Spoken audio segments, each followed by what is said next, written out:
তাঁর অবাধ্য হলে শত্রুদের হাতে তাদের তিনি বন্দী করালেন। শত্রুরা জেরুসালেম ধ্বংস করে বহু ইহুদিকে তাদের দেশ ব্যাবিলনে নিয়ে গেল।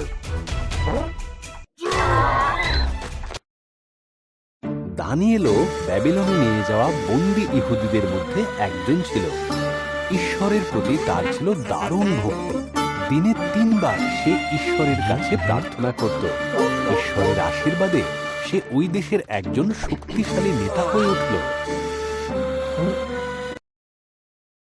দানিয়েলকে ওই দেশের বেশ কিছু নেতা ভারী হিংসা করত। তাই তারা এক নতুন আইন তৈরি করল। তাতে বলা হলো, লোকেরা কেবলমাত্র রাজা দারিয়াসের কাছেই প্রার্থনা করবে। যারা এই কথা মানবে না, তাদের সিংহের গুহায় ফেলে দেওয়া হবে। দারিয়াস রাজি হয়ে গেলেন।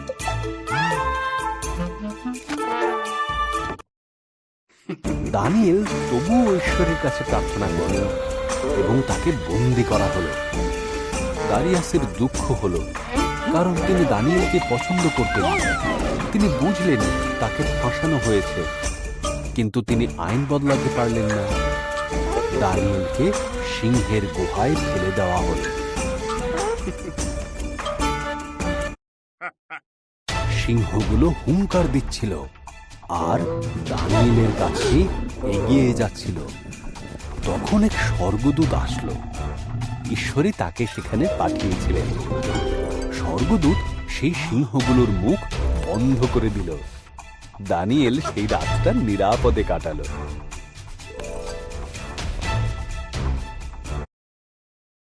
দিনের আলো ফুটলে রাজা দারিয়াস দেখতে গেলেন দানিয়েল বেঁচে আছে কিনা। দানিয়েল বললেন, ঈশ্বর এক স্বর্গদূতকে পাঠিয়েছিলেন আমাকে বাঁচানোর জন্য। রাজা শুনে খুবই আশ্চর্য হলেন। দানিয়েলকে গুহা থেকে বের করে আনা হলো।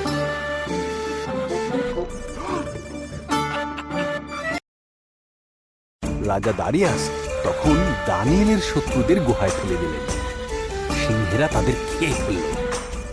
রাজা দারিয়াস তার রাজ্যবাসীকে বললেন, তারা যেন সবাই দানিয়েলের সর্বশক্তিমান ঈশ্বরের আরাধনা করে।